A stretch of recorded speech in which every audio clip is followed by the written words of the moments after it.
Hello students and my friends. DDCET means કે D2D common entrance test.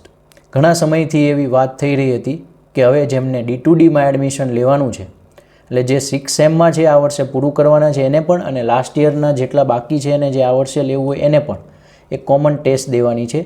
Yes, એ વાત સાચી છે અને એનો સિલેબસ પણ પબ્લિશ થઈ ગયો છે.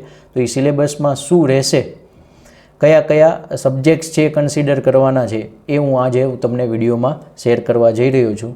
એની પ્રિપરેશન કેમ કરવી, કોનું વેઇટેજ કેટલું છે, અથવા બીજી કોઈ ક્વેરી પણ હશે એ પણ હું પેપર દરમિયાન ડિસ્કસ કરું છું એમાં, એટલે તમે ખાસ જોજો. એ સિવાય કોઈ ક્વેરી કે તમારો પોઈન્ટ રહી જતો હોય તો લાસ્ટમાં હું તમને નંબર આપું છું એક, એમાં તમે પૂછી શકો છો. વોટ્સએપ કરજો ખાલી. અને એ સિવાય બીજા સોશિયલ મીડિયા એકાઉન્ટ્સ છે પણ એમાં પણ હું શેર કરું છું, તો એ પણ તમે ત્યાંથી પણ મારો કોન્ટેક્ટ કરી પૂછી શકો છો. અમુક બેઝિક ફંડામેન્ટલ્સ ટોપિક્સના વિડીયોઝ પણ છે, એ થોડા ટાઈમે હું શેર કરીશ જેથી એ ક્લિયર થઈ જાય. એ સિવાય એક્ઝેક્ટ તમારે MCQને કઈ રીતે પ્રિપેર કરવા જોઈએ જેથી સારો સ્કોર કરી શકો, એ તમારે શીખવું હોય તો એ પણ તમે મને પૂછી શકો છો. અત્યારે સિલેબસને થોડોક વ્યવસ્થિત જોઈએ, પછી એ બધી આપણે ડિટેલમાં નેક્સ્ટ વિડીયોમાં હું વાત કરીશ. તો એ સિલેબસ તમે જુઓ.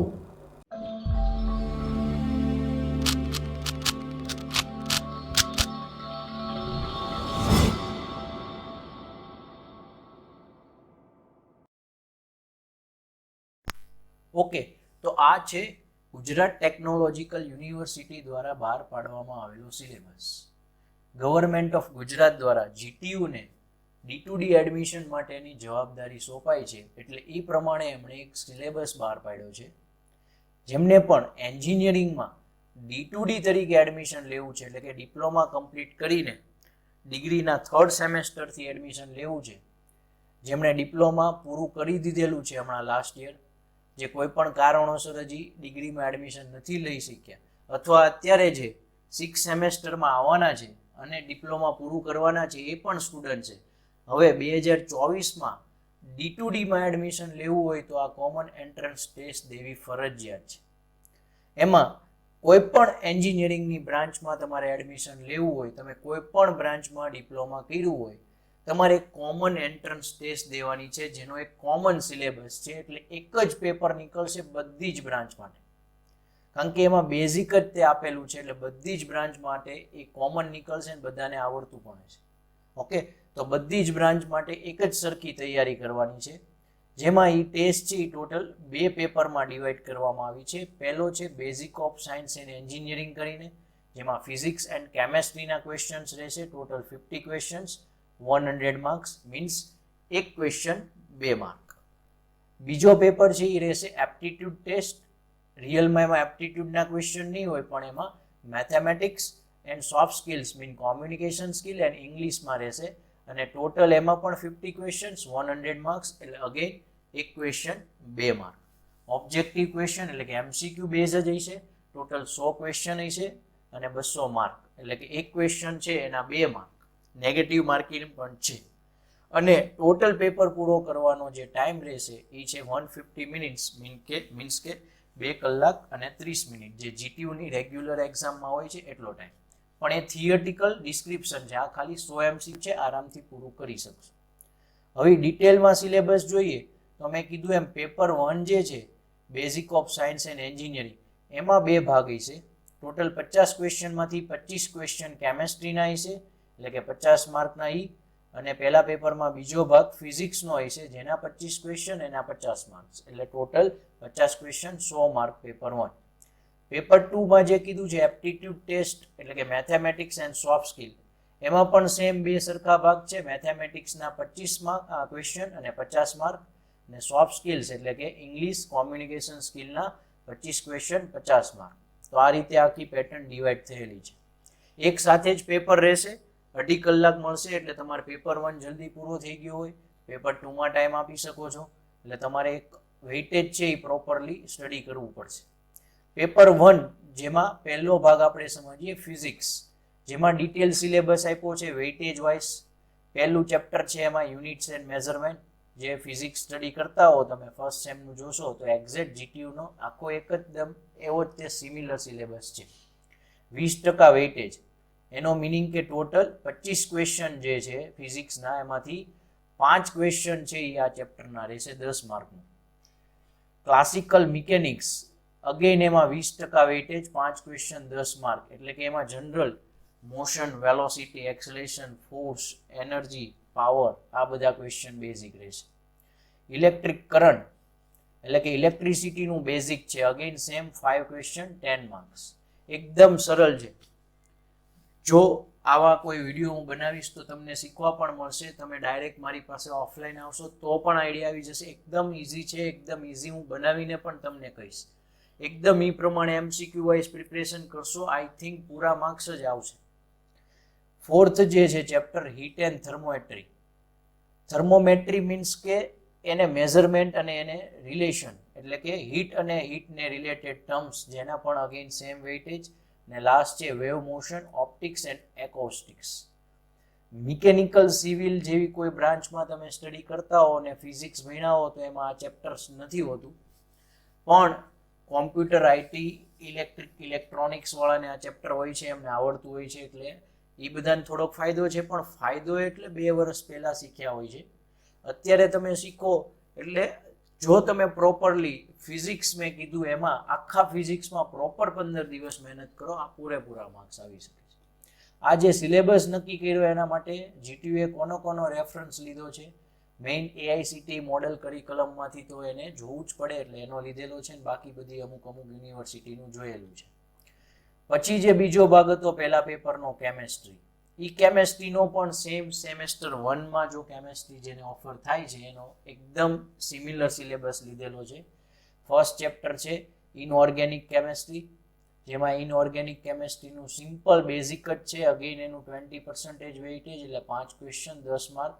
સેકન્ડ ચેપ્ટર છે એનાલિટિકલ કેમેસ્ટ્રી, એમાં પણ સેમ 5 ક્વેશ્ચન 10 માર્ક્સ, એકદમ ઇઝી ક્વેશ્ચન રહેશે.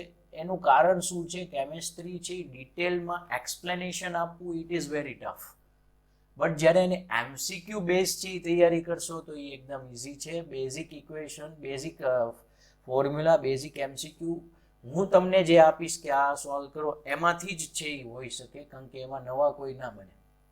થર્ડ ચેપ્ટર જે છે ફિઝિકલ કેમેસ્ટ્રી, અગેન 20% વેઇટેજ, એટલે 5 ક્વેશ્ચન 10 માર્ક.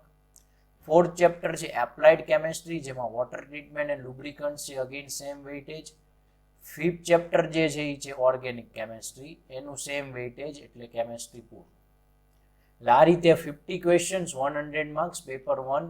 કેમેસ્ટ્રીનો પણ રેફરન્સ સેમ AICTના મોડેલ કરિક્યુલમ ઉપરથી, GTUનો મેં કીધું એમ ફર્સ્ટ સેમનો સિલેબસમાંથી, ને બાકી બધી યુનિવર્સિટીના રેફરન્સમાં લઈને આખો સિલેબસ તૈયાર કરેલો છે. પેપર 2 છે, નામ એપ્ટિટ્યુડ આપ્યું છે, aptitude test, but it is a really mathematics and soft skill. Mathematics એટલે તમે સેમ 1-2માં બધી જ બ્રાન્ચવાળા બધા જ ટોપિક સ્ટડી કરેલા જ છે, જે તમે સ્ટડી કરી ગયા છો મેથ્સ એ જ મૂકેલું છે આમાં. પહેલું ચેપ્ટર છે ડિટર્મિનન્ટ એન્ડ મેટ્રાઇસિસ, 16% વેઇટેજ છે, એટલે કે એપ્રોક્સિમેટલી જોવા જાવ તો આમાંથી 4 ક્વેશ્ચન અને 8 માર્કનું પૂછાશે. ટ્રિગોનોમેટ્રી છે 12% વેઇટેજ, વેક્ટર્સ છે 8% વેઇટેજ, કોઓર્ડિનેટ જીઓમેટ્રિક્સ છે, જેમાં લાઇન એન્ડ સર્કલના જે તમે ફર્સ્ટ સેમેસ્ટરમાં જે સ્ટડી કરતા હતા, લાઇનનું ઇક્વેશન, લાઇનને ડ્રો કરવું, બરોબર, સર્કલના ઇક્વેશન, એની રેડિયસ, એનું સેન્ટર શું આવી શકે, આ બધા MCQ.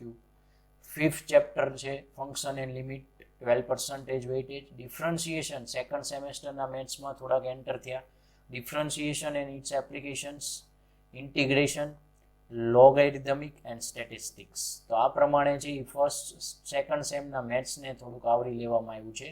Again AICT and GTU base છે એ સિલેબસ સ્ટડી કરી આવું એક કોમન સિલેબસ રાખ્યો છે. સેકન્ડ જે છે એટલે કે સેકન્ડ પેપરનો બીજો ભાગ જે શું હતો, સોફ્ટ સ્કિલ. તો એ સોફ્ટ સ્કિલમાં શું છે એ આપણે જોઈએ. યસ, તો આ સેકન્ડ પાર્ટ છે soft skill. Soft skills means communication skills ને ઇંગ્લિશ જે તમારે આવતું એ જ છે. એમાં છે comprehension and unseen passage, 20% weightage. Theory of communication 20% weightage. Techniques of writing એટલે કે લેટર, ઈમેલ, કોઈ applications, business letter 20% weighted. Grammar noun, pronoun, adjective, adverb, verb, preposition, connectors, interjection, tenses, 20% weightage and correction of incorrect words and sentences. Means કે થોડુંક તમારે તમારી vocabulary ઉપર ભાર દઈને આ 20% વેઇટેજને કવર કરવાનો રહેશે. અને એના માટે પણ AICTE બેઝ કરિક્યુલમ અને અલગ અલગ યુનિવર્સિટીના સિલેબસને રેફરન્સ તરીકે આપેલો છે. લગભગ આ જેટલી રેફરન્સ તરીકે યુનિવર્સિટી કીધી છે એ બધાના સિલેબસ ડાઉનલોડ કરી જે સિલેબસમાં કંઈક ને કંઈક થોડુંક બધાએ અલગ અલગ આપ્યું છે એ દરેકને કવર કરી લેવાની ટ્રાય કરશો. એના જેટલા MCQ બને એ બધાની પ્રેક્ટિસ કરી લેશો. જો તમે તો નહીં બનાવી શકો, સ્ટુડન્ટ્સ છે એ ન કરી શકે, તો જેની પાસે શીખો એ તમને MCQ આપે અને એની પ્રેક્ટિસ કરો તો 100% બધામાં સારા માર્ક્સ આવવાની પોસિબિલિટીઝ રહેશે. બહુ સારા માર્ક્સ છે એ લાવો એટલે ઓટોમેટિક મેરિટમાં તમે આવી જશો, કારણ કે કોમન મેરિટ બનશે. ઓકે, અને મેરિટમાં આવવા માટે MCQ બેઝથી પ્રિપેરેશન શરૂ કરી શકાય. ઓકે, હવે 5th સેમમાં જે સબ્જેક્ટ્સ આવે છે એના એક્ઝામ પતી ગઈ હોય તો હવે તમારે આ 2 મહિના આની ઉપર ભાર આપી, અથવા તો જેને પૂરું થઈ ગયું છે એને તો બીજું કંઈ કદાચ ના બાકી હોય તો આની ઉપર ભાર આપી તૈયારી કરશે તો એ 100% સારું રિઝલ્ટ મેળવી શકશે. ઓકે, આ રિલેટેડ તમને કોઈ ક્વેરી હોય કે હવે આમાં મેરિટ કઈ રીતે બને છે, બરોબર છે, કેટલું હોઈ શકે, નેગેટિવ માર્ક્સિસ છે એ 25%, એટલે કે એક ખોટો પડે તો અડધો માર્ક્સ છે, તૈયારી કેમ કરવી, કયું તમને વધારે ફાવે છે તો કોઈ કાઉન્સેલિંગની જરૂર છે, કોઈ પણ ક્વેરી હોય વોટ્સએપ ગ્રુપ પણ હું બનાવવાનો છું. તમે વોટ્સએપ નંબર નોટ ડાઉન કરી લો, એમાં મેસેજ કરજો એટલે હું તમને એમાં જોઈન કરી દઈશ જ્યારે ગ્રુપ બને. અથવા કોઈ ક્વેરી હોય તો ત્યાં પૂછો. અથવા જો તમારે આની બેસ્ટ પ્રિપરેશન કરવી હોય તો હું દરેક સિટીમાં તો નથી પહોંચી શકવાનું, પણ ભાવનગરમાં અવેલેબલ છે ઓફલાઈન ક્લાસ, અને એની ઓફલાઈન બેચ પણ હવે નેક્સ્ટ ટૂંક સમયમાં બહાર પડવાની છે. તમે કોન્ટેક્ટ કરી શકો છો. આમ એન્જિનિયરિંગ ક્લાસ, નીચે એડ્રેસ પણ આપેલું છે, અથવા વોટ્સએપ જે મેં આપેલો છે એમાં કરી તમે એડ્રેસ માગી શકો છો. અને ક્યારે રૂબરૂ આવું હું થોડાક ટાઈમ સુધી તમને સમજાવીશ કે શું કરવું છે. પછી એક બેચ શરૂ થાય પછી એમાં આપણે જોઈન કરી શકશું, જેમાં હું તમને ફૂલ પ્રિપરેશન કઈ રીતે એક્ઝેક્ટ પોઈન્ટ ટુ પોઈન્ટ કરવી અને MCQ સાથે પ્લસ એક્સ્ટ્રા કોઈ મટીરિયલ જે તમે નથી સ્ટડી કરી લીધી સ્ટડી દરમિયાન ફર્સ્ટ સેમમાં, એવા હું ટોપિક છે એ લાવું જેથી તમે એને આરામથી સારા માર્ક્સ કવર કરી શકો. અને બીજી કોઈ ક્વેરી હોય તો ઘણા બધા સોશિયલ મીડિયાના મીડિયમ્સ પણ છે, એની થ્રુ તમે કોમેન્ટ છે એ કરી અથવા તો તમે મેસેજ કરી જણાવી શકો છો. તો આઈ થિંક તમને આટલો સિલેબસનો વિડીયો છે સમજાણો હોય છે. તો આ રીતે જ GTU સ્ટડીઝ ચેનલને એકવાર હવે સબસ્ક્રાઈબ કરી રાખજો. આવી બધી જ અપડેટ DDCETની આવવાની છે. એના અમુક બેઝિક વિડીયોઝ જે અલગ અલગ સિલેબસના હતા એ પણ હું ફ્રી ઓફ કોસ્ટ શેર કરવાનો છું, જેથી બેઝિક થોડુંક તો બધાને મળી જાય. ઓકે, તો શેર પણ કરજો અને સબસ્ક્રાઈબ કરવાનું તો ન જ ભૂલતા GTU studies channel. Thank you.